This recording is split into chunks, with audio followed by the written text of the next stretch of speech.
अस्सलाम वालेकुम। ये वीडियो इटालियन पेजेस स्कॉलरशिप के हवाले से नहीं है।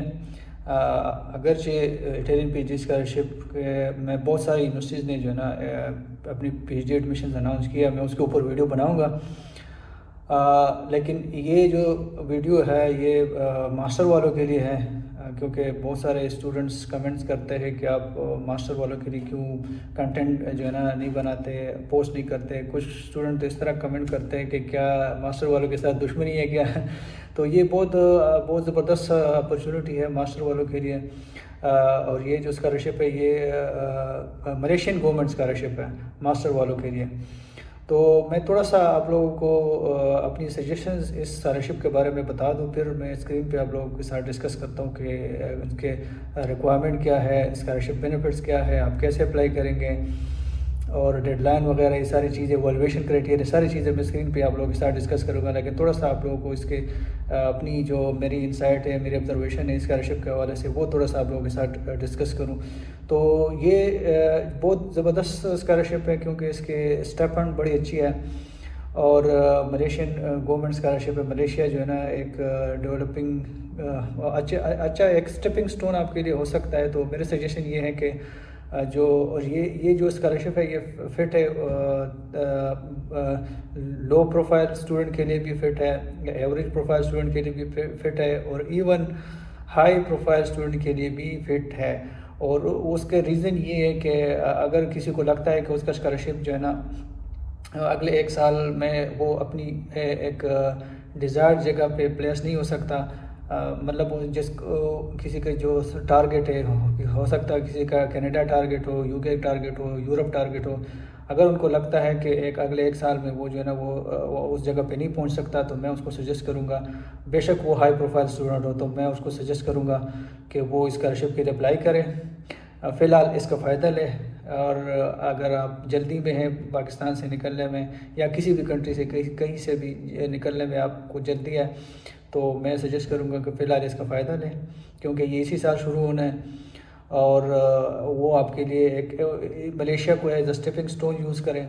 और साथ साथ जो है ना बाकी कंट्रीज़ में जहाँ जो जो आपका टारगेट है, जिसका जो भी टारगेट है, उसके लिए अप्लाई करते रहें। और वहाँ से अगर आपको एक्सेप्टेंस आती है तो फिर जो है ना आप मलेशिया छोड़ के आप चले जाते, कहीं जहाँ भी आपकी मर्ज़ी आप जाएं। तो ये वो है कि आप जो है ना यहाँ से भी फ़ायदा ले सकते हैं, और उसको यूज़ करके तो फिर आगे अपने जो है ना टारगेट जगह पे पहुँच सकते हैं। तो अप्लाई करें इसके लिए, बहुत ज़बरदस्त स्कॉलरशिप है।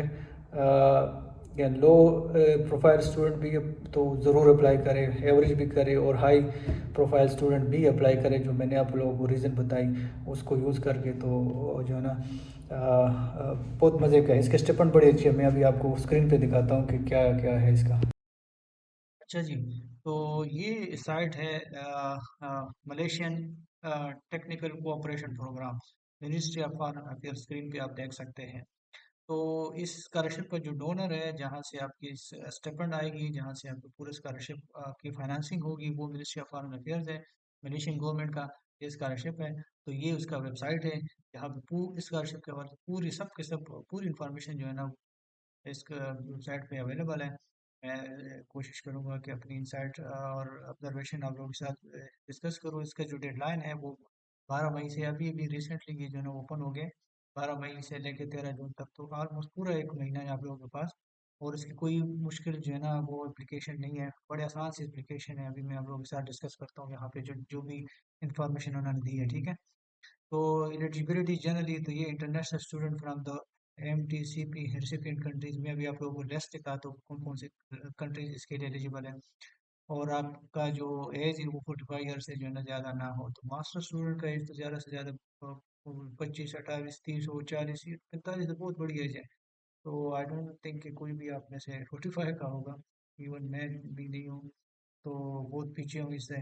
तो अच्छा, इसकी मैं कुछ मैं अभी आप लोगों को दिखाता हूँ कि यहाँ पे आपने एप्लीकेशन गाइडलाइन को भी ओपन करना है। इसकी frequently asked questions, list of eligible country, ये ज़रूरी है कि हम इसको देख लें।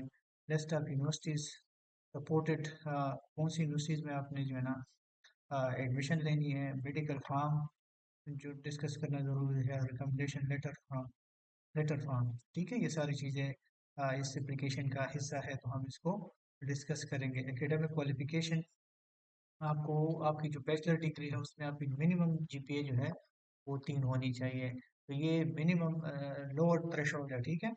इससे कम नहीं होना चाहिए। इससे वो जितना ज़्यादा होगा होगी आपकी सीजीपीए, उतनी आपके सिलेक्शन चांसेस ज़्यादा होगी। और क्विकली आप इस इंग्लिश रिक्वायरमेंट को भी मैं बता दूँ थोड़ा सा कि क्या है। आपके पास या तो आईएलटीएस होना चाहिए या टफल होना चाहिए। अगर ये ना भी है तब भी आप अप्लाई कर सकते हैं, क्योंकि obtained a previous degree with English used as the medium of instruction। तो मुझे पता है जितने भी साउथ एशियन कंट्रीज है सब में जो है ना मीडियम ऑफ इंस्ट्रक्शन, यूनिवर्सिटीज में मीडियम ऑफ इंस्ट्रक्शन जो है वो वो इंग्लिश ही होता है।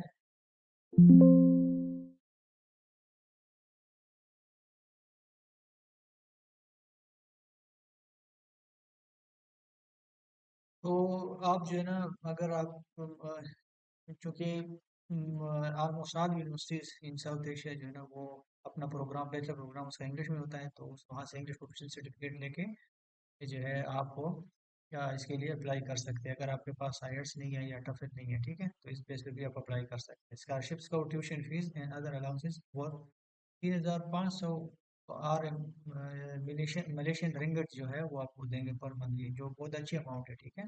मास्टर वालों के लिए बहुत अच्छी अमाउंट है। तो चले अभी मैं आप लोगों को दिखाता हूँ कि इसकी गाइडलाइंस बता डिस्कस करता हूँ। और चलो इससे उससे पहले लिस्ट ऑफ कंट्रीज देखें। List of countries eligible to apply for the MTCP scholarships. तो ये तकरीबन आप अपना कंट्रीज में देखें 144 कंट्रीज है, बहुत ज़्यादा है। तो टोटल दुनिया में टोटल कंट्रीज मेरे ख्याल से 190 के आसपास है, मुझे एग्जैक्ट नंबर नहीं याद, लेकिन 190 टोटल कंट्रीज है दुनिया में। तो ये 144 को कवर कर रहे हैं, तो बचते क्या है, कुछ भी नहीं बचता। डेवलप कंट्रीज जो टॉप कंट्रीज है वो आप वैसे भी उससे नहीं है, वो लोग वैसे भी डेवलपिंग कंट्रीज पे जाते भी नहीं है, ठीक है। तो ये ऑलमोस्ट हर हर कंट्री को कवर कर रहा है। तो 99% आप में से एलिजिबल है कंट्री वाइज, ठीक है। और ये यूनिवर्सिटीज़ है जिसमें आपने एडमिशन लेनी है, ठीक है। ये बात याद रखें कि ये आपने एडमिशन लेनी है तो इन यूनिवर्सिटीज में लेनी है, इससे अलावा नहीं लेनी। इसके अलावा अगर आपको आपने एडमिशन लिया है किसी यूनिवर्सिटी में, तो वो फिर स्कॉलरशिप जो है ना वो उसको कवर नहीं करेगी, ठीक है। उसका एक्सपेंस फिर आपको वो कवर नहीं होगी। तो आपने ख्याल ख्याल करना है कि इनमें से किसी यूनिवर्सिटीज में आपने एडमिशन लेनी है, ठीक है। ये वो लिस्ट ऑफ यूनिवर्सिटीज है। और ये जो है Malaysian technical cooperation programme scholarship, ये मेडिकल मेडिकल रिपोर्ट फॉर्म है। तो इसको फिल करके आपने अपने जो डिस्ट्रिक्ट हेडक्वार्टर डीएचयू हॉस्पिटल होते हैं आपके इलाके में, जो भी होता है, ठीक है, इसको फिल करके तो उसमें से वहाँ 17 ग्रेड के किसी भी मेडिकल डॉक्टर से जो है ना इसको स्टैम्प और साइन करा सकते हैं, ठीक है। तो ये ज़रूरी है, एक ज़रूरी डॉक्यूमेंट एप्लीकेशन के लिए।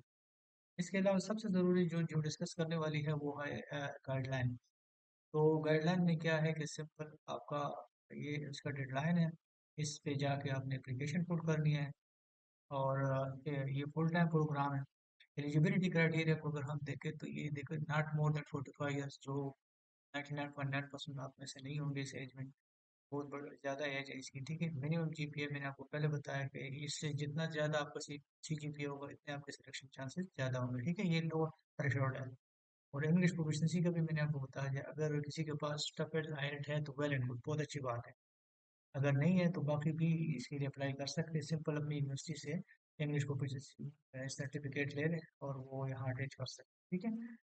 और ये जो ये देखें ना, excellent level of health certified by doctor physician, तो जो मेडिकल फॉर्म है जो भी मैंने आप लोगों को दिखाया उसको फिल करके उसको साइन और स्टैम्प करना बहुत ज़रूरी है। वो एक ज़रूरी डॉक्यूमेंट है इसके एप्लीकेशन का, ठीक है। प्रोसेस इसका क्या है, आपने इस लिंक पे जाना है और वहाँ पे जो है ना अ, आपने फॉर्म फिल करना है, और जो भी लिस्ट ऑफ डॉक्यूमेंट्स है ना, ये सारे लिस्ट ऑफ डॉक्यूमेंट्स हैं, तो ये आपने वहाँ पे अपलोड करना है। पासपोर्ट इंफॉर्मेशन पेज, जो पहला पेज होता है पासपोर्ट का, वो ज़्यादातर वही चलता है। वो उसको आपने स्कैन करके जो है ना इस चेकलिस्ट में लगानी है, ठीक है। काफ़ी एकेडमिक ट्रांसक्रिप्ट, जो भी आपकी बैचलर डिग्री है उसकी जो है ट्रांसक्रिप्ट आपने लगानी है साथ। और प्रूफ ऑफ इंग्लिश लैंग्वेज वो भी मैंने आपको बता दिया। अगर आपके पास आईएलटीएस और जितने भी उन्होंने यहाँ मेंशन किए, अगर इसमें से कोई एक है आपके पास तो फिर अच्छी बात है, नहीं है तो भी आप जो है ना, आप अपनी यूनिवर्सिटी से लेके इंग्लिश प्रोफिशिएंसी सर्टिफिकेट, तो वो भी उसके बेस पे भी आप अप्लाई कर सकते, सीवी आपका होना चाहिए, मेडिकल एग्जामिनेशन रिपोर्ट जो भी फॉर्म मैंने आप ये इस लिंक पे जाएंगे तो आपके पास वही लिंक वही फॉर्म आ जाएगा, ठीक है। लेटर ऑफ रिकमेंडेशन, तो ये भी लेटर ऑफ रिकमेंडेशन जो है अ, वो ये भी इसका एक अहम डॉक्यूमेंट है। और आपने यहाँ पे जो फॉर्म दिया हुआ है ना, इसके मुताबिक ये लेटर ऑफ रिकमेंडेशन थोड़ा सा मैं आप लोगों को दिखाऊँ, ये इस फॉर्मेट में आपने फॉर्मेट उन्होंने दी है, जस्ट आप लोगों ने इसको फिल करना है। और जो भी आपका रेफरी है, आपका जो प्रोफेसर है, उससे साइन करना है, सिर्फ साइन करना है, ठीक है, क्योंकि ऑलरेडी उन्होंने अपना जो लेटर हेड दे दिया है, ठीक है। तो ये इस चीज़ आपने फिल कर दिया है, तो कुछ आपने करना है, बल्कि सारा आपने ही करना है कि एथेटिक प्रोफेसर आपके लिए लिखता नहीं है, बहुत कम होते हैं जो प्रोफेसर होते हैं किसी के लिए लिखता है।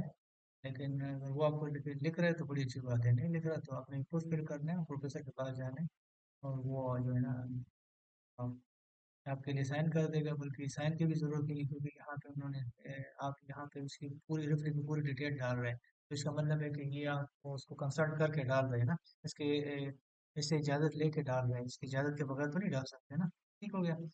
तो ये जो आप रिकमेंडेशन लेटर फिल कर रहे हैं ना, तो मेरा मशवरा ये है कि इसको थारोली खुद रीड करें, किसी से रिव्यू करें, एक अच्छा सा रिकमेंडेशन जो है ना बना के उसको दे दें, ठीक है।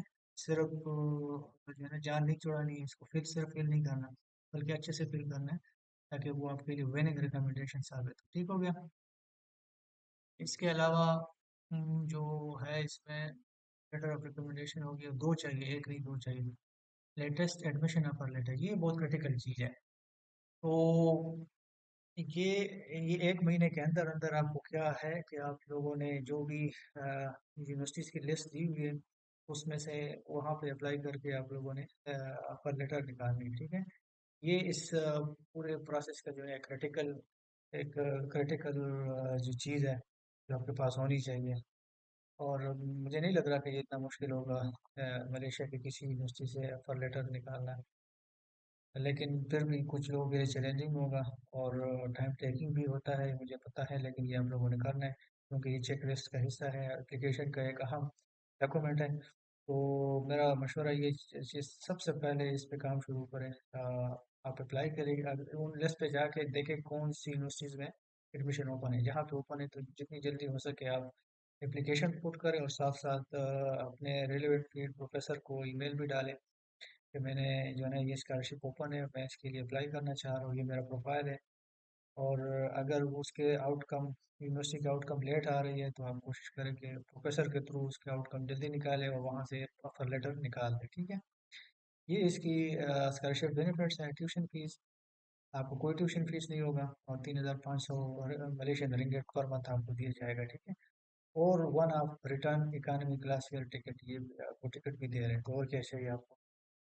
एरियाज ऑफ स्टडी, ये सारे एरियाज है जिसमें अभी स्कॉलरशिप ऑफर कर रहे हैं। कौन कौन से एरियाज में नहीं कर रहे, nursing, medicine and clinical pharmacy courses, in courses में ये जो है ना इन कोर्सेज को स्कॉलरशिप को ये कवर नहीं कर रहे। Selection criteria, high level academic and extra curricular achievement, और excellent communication, writing and reading English, ठीक हो गया। तो ये अ, दो दो इवैल्यूएशन क्राइटेरिया है। आपकी एकेडमिक ग्रेड्स अच्छे होने चाहिए, एक्स्ट्रा करिकुलर अचीवमेंट्स होनी चाहिए आपकी, और आपकी अच्छी इंग्लिश होनी चाहिए, ठीक है। तो ये दो इवैल्यूएशन क्राइटेरिया। तो बहुत स्कॉलरशिप तो बहुत अच्छा है, और विन करना मुझे नहीं लग रहा है इतना मुश्किल तो नहीं होगा। और तो बड़ी बात यह है कि इसका एप्लीकेशन बड़ा सिंपल सा है। जो एक एक इसमें जो मुश्किल चीज़ है वो आपको एक या ऑफर लेटर यूनिवर्सिटी से निकालना, वो भी मैं समझता हूँ कि मलेशिया की यूनिवर्सिटी से निकालना इतना मुश्किल नहीं होगा। टाइम की कमी की वजह से, चूंकि 1 महीना है, ये थोड़ा सा चैलेंजिंग हो सकता है, लेकिन फिर भी ये इतना मुश्किल नहीं होगा। तो मैं तो समझता हूँ कि एक अच्छी अपॉर्चुनिटी है, और इजीली आप इसको ग्रैब कर सकते हैं। थोड़ी सी मेहनत आपको करनी पड़ेगी, जाहिर बात है, फ्री में कुछ नहीं मिलता। तो गुड लक।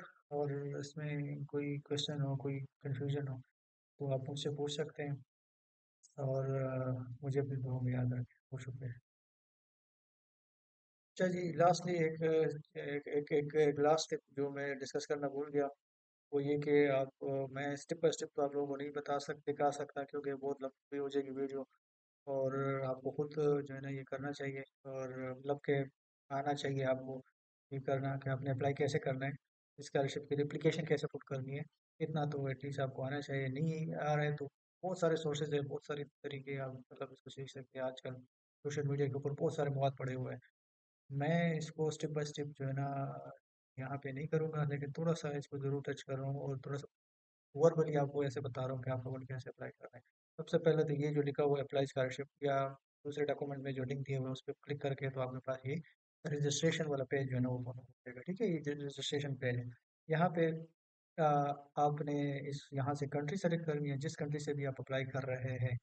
पाकिस्तान से तो पाकिस्तान, इंडिया तो इंडिया, अफगानिस्तान तो अफगानिस्तान। ठीक है, यहाँ पे लेवल ऑफ स्टडी तो अ, ये passport number, level of study तो चूंकि आप सिर्फ मास्टर के लिए अप्लाई कर रहे हैं, और तो और लेवल तो इसमें है ही नहीं, तो देखो यहाँ पे ऑप्शन नहीं आ रहा। ठीक है, और ये स्टेरिक भी नहीं है, तो इसको करने की जरूरत नहीं है। पासपोर्ट नंबर जो आपका जो भी है, ठीक है। तो यहाँ से एक और चीज़ भी ये है कि आपके पास अगर पासपोर्ट नहीं है तो इसके लिए आप अप्लाई नहीं कर सकते, आप अपने CNAC के बेस पे अप्लाई नहीं कर सकते। ये स्ट्रिक्टली यहाँ से तो यही अखज़ हो रहा है। ठीक है, सर नेम और गिवन नेम, ये आपको अपना पता होना चाहिए। पासवर्ड यहाँ डालेंगे, कंफर्म पासवर्ड, ईमेल और डेट ऑफ बर्थ डालेंगे। यहाँ पे रजिस्टर क्लिक करेंगे तो ये आपका जो है ना क्रेडेंशियल जो है ना जनरेट हो जाएंगे, क्रिएट हो जाएंगे। इसी क्रेडेंशियल के बेस पे आप फिर वहाँ जो लिंक दिया हुआ था उस पर क्लिक करेंगे, तो वहाँ पे आपने सिर्फ रजिस्टर नहीं करना होगा बल्कि लॉगिन करना। लॉगिन करेंगे तो आपके पास एप्लीकेशन पोर्टल ओपन हो जाएगा, उसमें सारी चीज़ें होंगी, आपके पर्सनल डेटा होगा, आपके जो है ना एक्सपीरियंस, वर्क एक्सपीरियंस के बारे में एक होगा पेज। उसमें इंग्लिश रिक्वायरमेंट के बारे में होगी, डॉक्यूमेंट अपलोड करने के बारे में होगी, वर्क एक्सपीरियंस और सारी चीज़ें होगी। एक एक फॉर्म होगा जो आप लोगों ने फिल करना है। ठीक है, तो ये एक छोटा सा इसका है। आप लोग इसको करें, ये देखें, इतना आपको आना चाहिए। अगर नहीं आना तो सोशल मीडिया के ऊपर बहुत सारे जो है ना वीडियोस और चीज़ें पड़ी हुई हैं, जिससे आप हेल्प ले सकते हैं। ठीक है, इतना मुश्किल नहीं है। आई डोंट थिंक इतना ये इम्पोर्टेंट है और मुश्किल है। तो बहुत शुक्रिया और गुड लक।